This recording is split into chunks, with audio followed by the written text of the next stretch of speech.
like right now, we're what I'm doing is that, you know, we're celebrating Afro-Futurism, you know, and also the fact that this art recognizes the past, it celebrates us in the present, and puts us in the future. So we're here to stay. We're not going anywhere. And the thing is, you know, not being, because at the end of the day, a lot of times whenever like there's a big shift in the art industry around the world, a lot of the artists on the continent, we're often left behind. And that's not our fault, because a lot of times, you know, when you talk about high art, I hate to use that word, or the people are talking intellectual art, a lot of artists in the country are not even considered. It's like we are always having to play catch up. But in this world right now, it's like we literally are putting our foot on the ground. And also the fact that, you know, when you look at the history of things, you look at how the world has actually been, is that a lot of the art, for example, when you think about looting, or you think about art in the museums, for example, the British Museum, the Met, the MoMA, all these places, you see a lot of art from the continent, like, you know, African art, Benin art, Yoruba art in all these museums. And guess who does not have access to it? Us.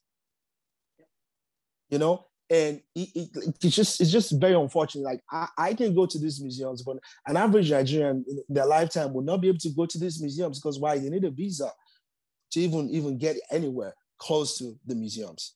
So it's not really fair, because art is not just about just beauty, it's educational at the same time.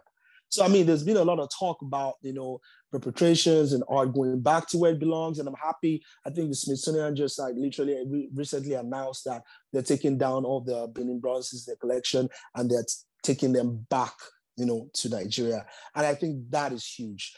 But what's also huge is the fact that now artists can experience this art in the metaverse, because art is no longer going to be in a physical space where people can just go there.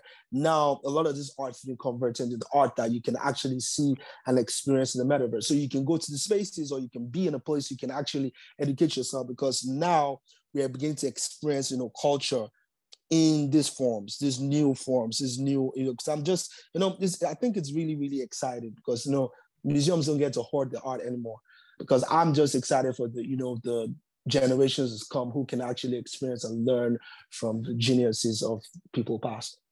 Oh, absolutely. That, you know, that is a very that kind of insight and in your observation on how the access and exposure to the art, even if it's first and foremost in a physical tactile form when the art is repatriated, is awesome. But even in a virtual form, that's amazing. And that's a learning opportunity where we can understand more on our history. Yeah. And understand, you know, and really galvanize, because that understanding of history kind of mobilizes. It does. It does. It does. It does. It does. I'm really excited about that. I'm really, really excited Awesome. about that. Yeah.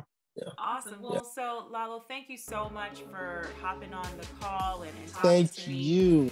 Thanks for tuning in.